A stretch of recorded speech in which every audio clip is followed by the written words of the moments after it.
I really putting this on the internet today?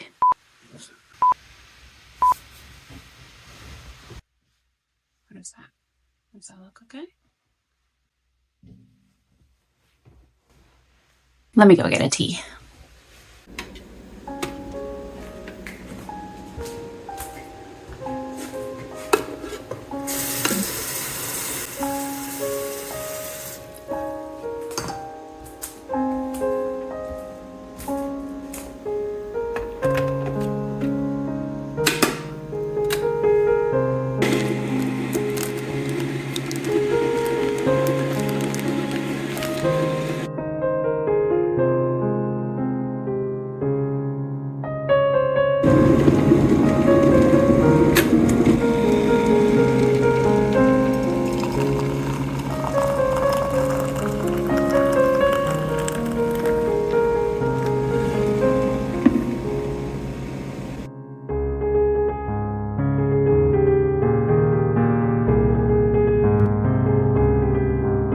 Changed the location because my yarn provides emotional support like I really need it. So we're gonna go ahead and get into today's video.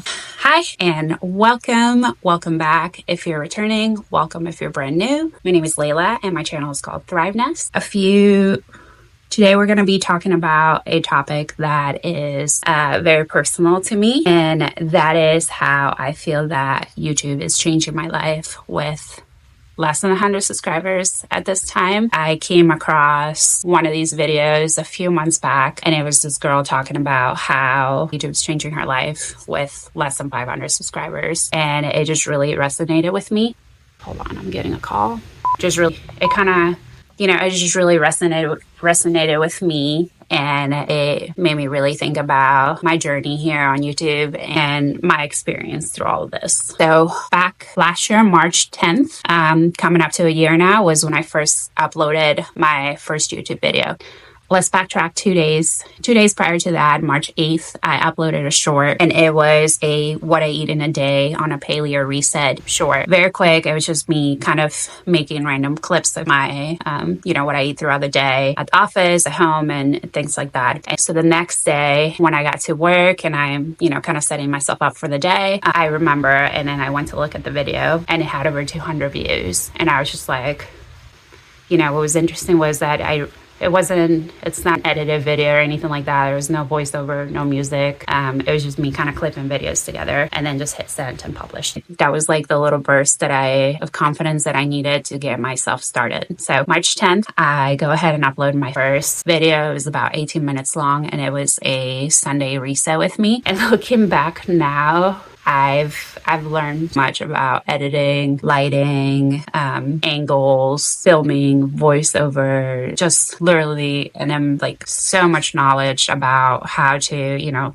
make a video somewhat interesting. I'm still learning every single day. I feel like every day that I upload a video, I think, okay, what am I learning today? What new tool am I learning today? What new, skill? What can I implement on this video that I didn't do on the previous video? And that really kind of helps keep track of it, because there are days when, you upload and you get 0 views. You put in an entire day of editing and, multiple days of filming and things like that. And like, it just doesn't get any views. And, it's easy to feel very discouraged. I've always been a huge fan of biohacking and productivity and like the early days of Tim Ferriss and just like in general how to get more done with the day. And so I came across this like super moms niche on YouTube, and it was all these like moms doing like, get it all done with me types of videos. And that really resonated with me. And, I felt like, I can do that. I find motivation when I watch these videos, and I think that I can motivate other moms or other people to do the same. So I started kind of filming these videos in 2020 and things like that. Like, I would have, my clutter counter and stuff like that, and then like, snap and clean it all up or whatever have you. But I never did anything with that footage. Like I'm pretty sure I still have tons of video footage of me cleaning around my house, and I've done nothing with those old videos. I am someone who really struggles with my sense of self-worth, that really pushes me into this cycle of people pleasing and perfectionism. You gotta do more, be better, do better, so that people can like you or whatever have you, or you can like yourself. And very toxic mentality to have, something that I struggled with a lot most of my adult life. When I turned 35 last year, something just kind of clicked in me, and I felt like, you know what, like, this is my life. This is the only life that I have, and I want to live with as little regrets as possible. I started putting my current self in my future self's shoes, if you will, and I really started questioning everything. And then I also thought about how some of these, future career conversations would go with my kids, and how I want to make sure that those conversations don't go the same way that my conversations about careers went with my parents. So I am an immigrant child of parents who gave up everything they knew to come to a new country, to come to the United States, to provide a better future for their families. And if any of you out there are kids of immigrant parents, you can probably relate when, I say that there's always that underlying guilt that you have to honor your parents' wishes and dreams and hopes and, aspirations, and almost like adopt them as your own, even if they're not your own. You have this guilt in you of, my parents did all this for me, so now it's time for me to give back to them. And you can really get trapped in living a life that maybe it's not even your own life. So I was always a very artistic child growing up. You could always find me in a little corner. I was told that art doesn't make you money, and that, you should strive to work hard, get good grades, get a good job, get benefits. But then, what? What do? You get all those things, and then what? What do you do? I don't get it. Here enters YouTube. See, the thing is, I've done other outlets. I've always had a side hustle. None of those things feel as vulnerable as turning a camera on, sitting in front of a camera, or going around recording yourself doing things. It's interesting to see yourself in the way that other people will see you physically. You don't see yourself in these different angles on your day-to-day life. You may look at yourself in front of a mirror and those types of things, but you don't see yourself in these different angles. And then just kind of the energy that you project when you go about the things that you're doing. And then to objectively try to not judge yourself when you're doing these things, when you're sitting there editing and you're just like, gosh, that's what I look from the side. That's what my face looks like. To really just kind of give yourself a very objective, okay, this is me. This is what I got to offer. This is what I look like, and I'm okay with it.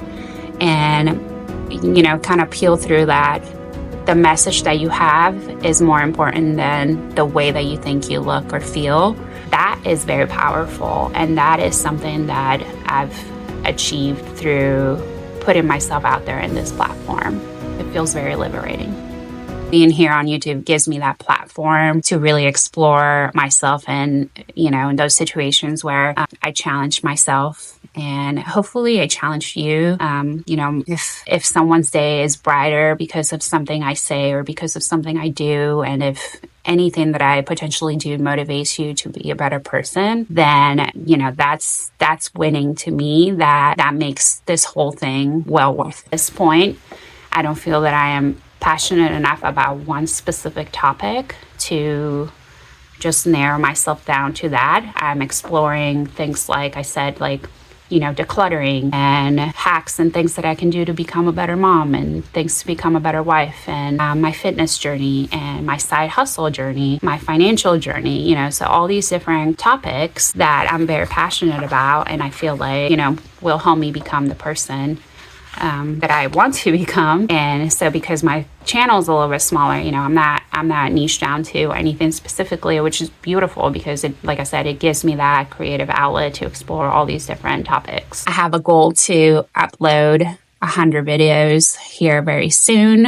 I will not consider myself an expert in any specific topic or anything like that until I have 100 videos. I am so appreciative to anyone who tunes in to hear or see what little old me has to say.